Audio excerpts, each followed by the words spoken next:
Assalamualaikum warahmatullahi wabarakatuh. Alhamdulillah rabbil alamin. Allahumma shalli ala Muhammad wa ala ali Muhammad.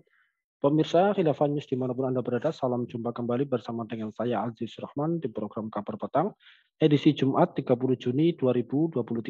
Insya Allah beberapa menit ke depan kami akan menemani Anda mencermati dan menelaah berita paling menarik dan paling populer hari ini bersama narasumber yang kompeten di bidangnya dan tentunya dari sudut pandang Islam. Baiklah pemirsa, inilah Kabar Petang selengkapnya.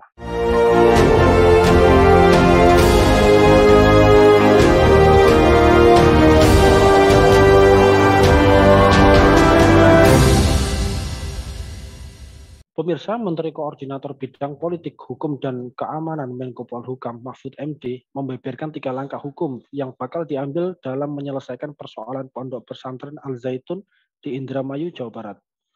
Mahfud menyebutkan bahwa Ponpes Al Zaitun akan ditindak dengan 3 langkah hukum, yakni sanksi administrasi negara, pemerintah daerah, dan kepolisian. Beliau juga menjelaskan bahwa untuk hukum pidana akan ditujukan kepada oknum, bukan terhadap institusinya. Kendati demikian, dia tidak merincikan secara detail siapa oknum yang akan diperiksa. Nah, pemirsa, apakah Al Zaitun dan Panji Gumilang ini telah menyimpang dari ajaran Islam? Kemudian mengapa aliran sesat ini memang cukup sering kali banyak bermunculan, serta bagaimanakah seharusnya negara di dalam menjaga dan melindungi akidah serta keyakinan umat Islam? Pemirsa, untuk membahasnya kami telah terhubung dengan Ustadz Taufik, ya, beliau adalah pengasuh dari Majelis Taklim Darul Hikmah. Kita sapa dulu beliau. Assalamualaikum warahmatullahi wabarakatuh, Ustadz Taufik. Waalaikumsalam warahmatullahi wabarakatuh, Mas Aziz. Alhamdulillah, gimana kabarnya Ustadz? Sehat, Ustadz? Alhamdulillah sehat. Alhamdulillah. Baik, Ustadz. Ini kan akhir-akhir ini kan heboh ya di tengah-tengah kita, dihebohkan dengan pemberitaan seputar Pondok Pesantren Al Zaitun yang dipimpin oleh Panji Gumilang, yang mana pondok tersebut berlokasi di Indramayu, Jawa Barat.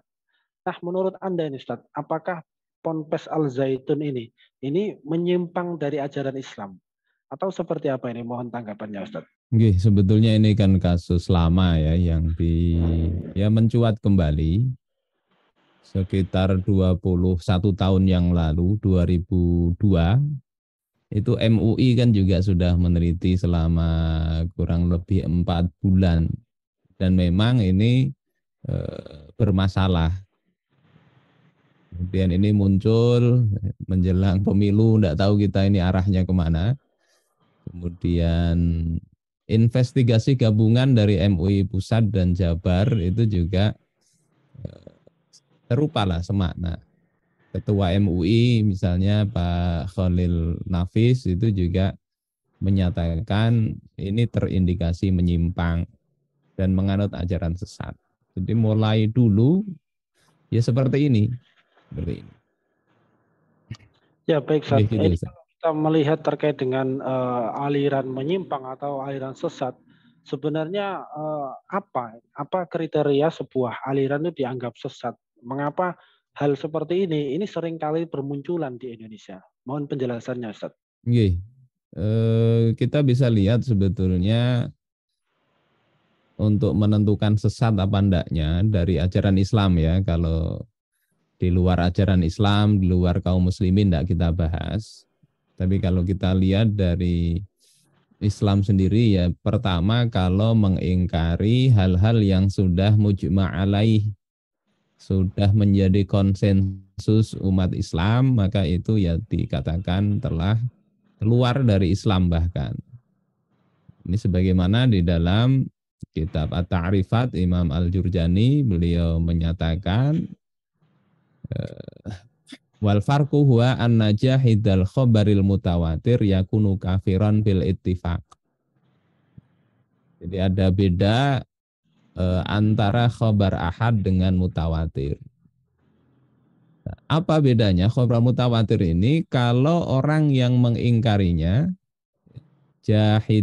anna jahidal khabaril mutawatir, orang yang mengingkari khabar mutawatir, maka yakunu kafiran bil ittifaq. Ini telah keluar dari Islam secara ittifaq, yakni tidak ada beda pendapat di kalangan kaum muslimin, di kalangan para ulama. Nah, yang kemudian menjadi masalah kalau itu khabarul ahad. Ya, khabarul ahad maka dia mengingkarinya tidak dikatakan sebagai sebuah kekafiran. Tetapi tidak boleh diingkari khabar ahad itu kalau dia khabar ahad yang sahih. Mengingkarinya berdosa kecuali ada pemahaman atau takwil yang lain. Sementara kita lihat di Al-Zaitun ini tanggal 25 kemarin itu bahkan ada klarifikasi dari pihak Ponpes ya, Pak Panji Gumilang itu di SCTV diwawancarai. Maka klarifikasi itu semakin mengklirkan bahwasanya memang ada penyimpangan di situ, yakni terkait Al-Quran.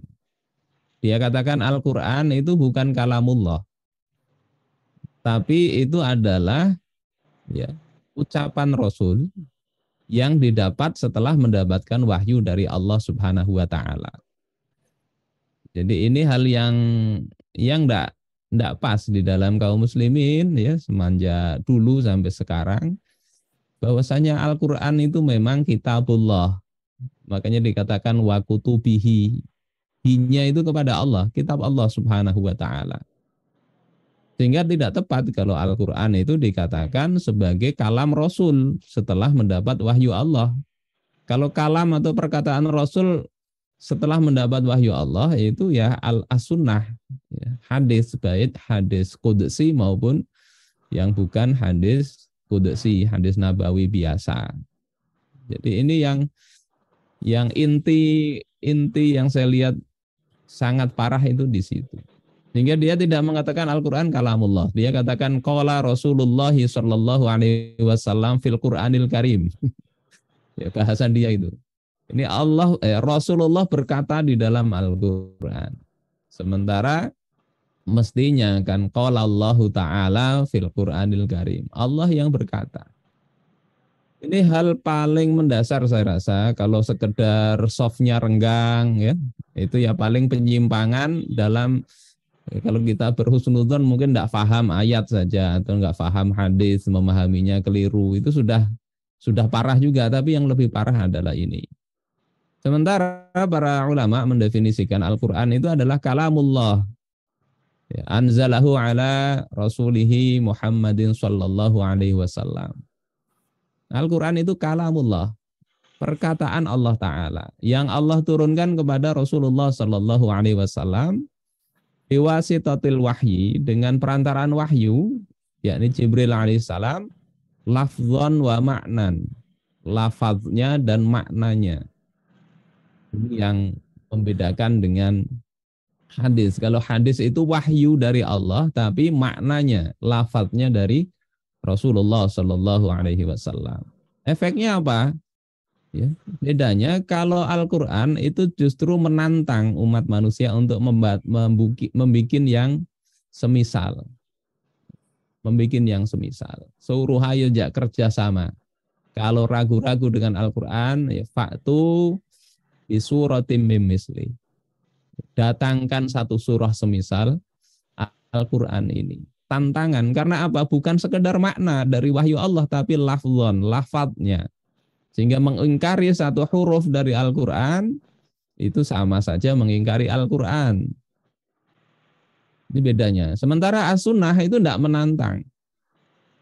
Bikin as-sunnah kalau mampu enggak. Tapi Rasulullah justru mengancam siapa yang membuat hadis palsu, ya, man kadzaba alayya muta'ammidan falyatabawa maq'adahu minan nar. Hendaklah dia tempati tempat duduknya di neraka. Artinya kalau as-sunnah itu memang dijaga dari kepalsuan, siapa yang palsu diancam, tapi Al-Quran justru menantang, kalau bisa palsukan, kalau ragu-ragu. Di hal seperti ini saja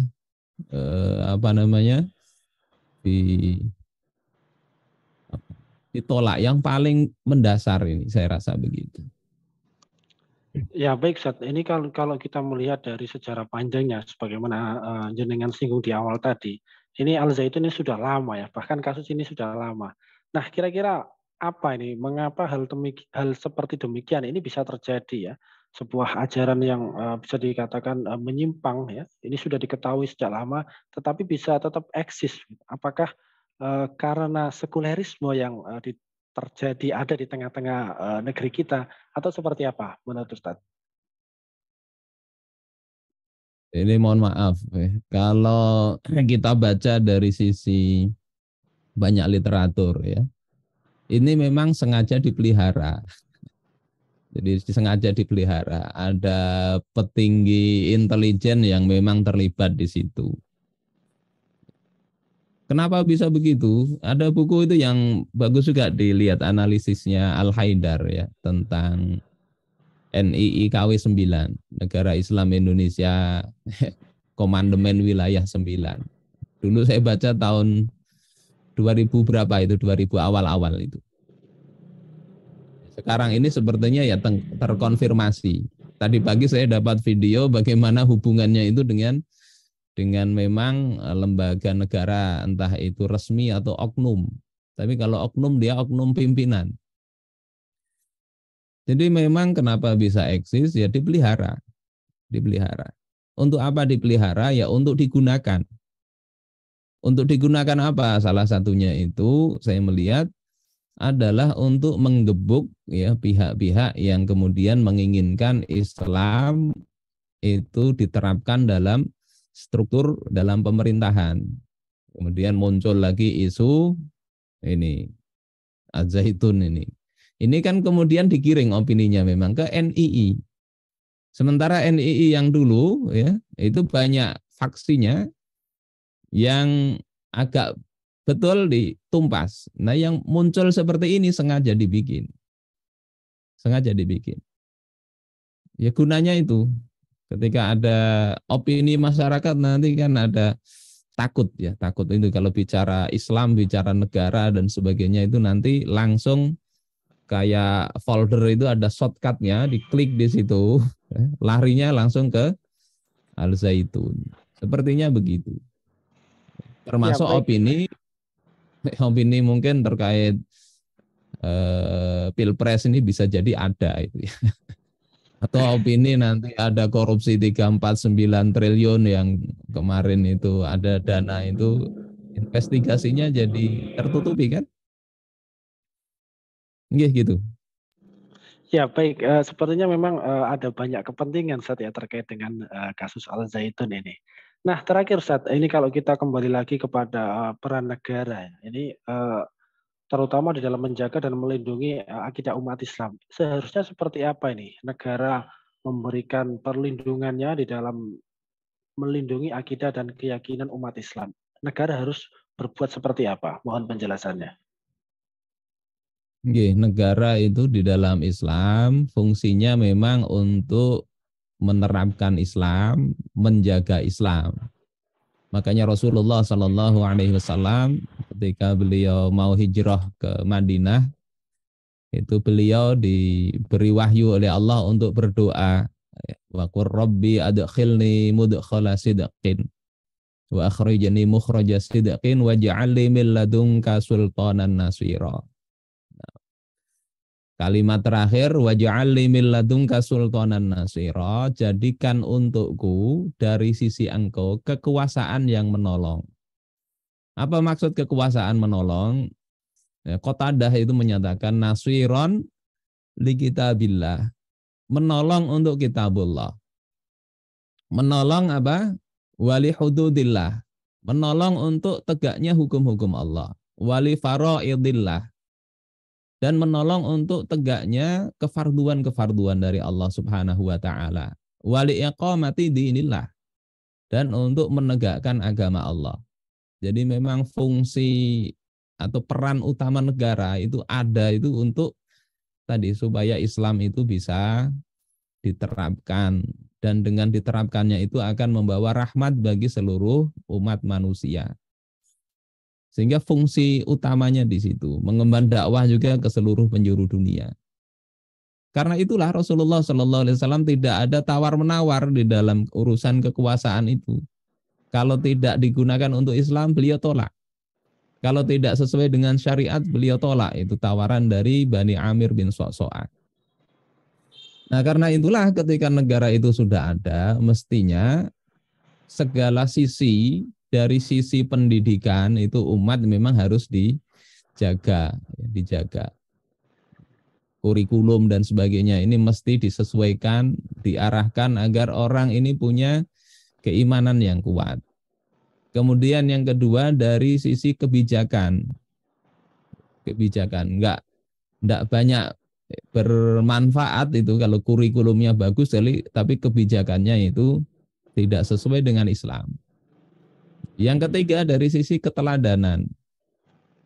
Maka dengan tiga sisi itu mestinya yang terjadi umat itu akan terjaga. Ya kita lihat Rasulullah Shallallahu Alaihi Wasallam, beliau mendidik umat, beliau membuat kebijakan yang memang dibangun di atas dasar akidah Islam. Bahkan beliau mengontrol informasi ketika ada sesuatu yang menyimpang dari akidah, beliau luruskan. Misalnya tentang ketika putra beliau namanya Ibrahim wafat, pas terjadi gerhana. Orang-orang kemudian berkata bahwasanya gerhana ini terjadi karena wafatnya putranya Rasulullah Sallallahu Alaihi Wasallam. Itu mestinya kan Rasul agak tersanjung ya, ini dianggap karomahnya putra beliau meninggal sampai ikut berduka itu gerhana. Tapi beliau tidak, beliau luruskan akidah itu, luruskan akidah bahwasanya matahari dan bulan itu adalah dua tanda di antara tanda-tanda kekuasaan Allah. Tidak gerhana karena wafat atau lahirnya seseorang. Maka kalau kalian melihat gerhana, maka sholatlah kalian. Begitu juga ketika ada sahabat melihat ini bangkai kambing.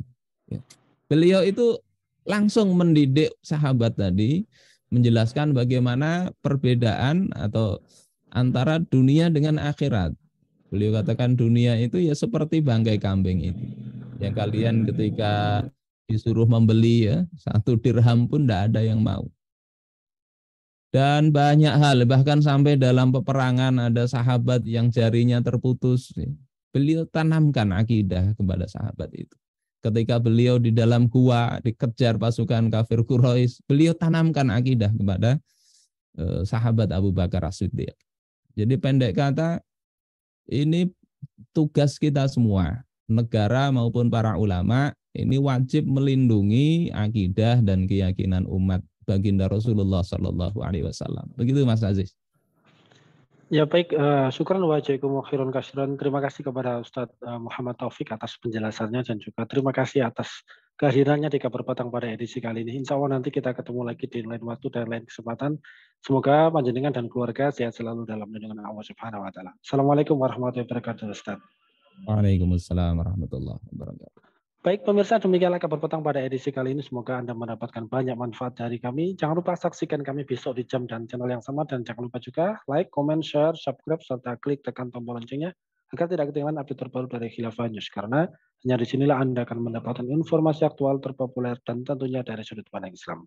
Akhirnya saya Aziz Rahman beserta seluruh kru yang bertugas undur diri. Wassalamualaikum warahmatullahi wabarakatuh.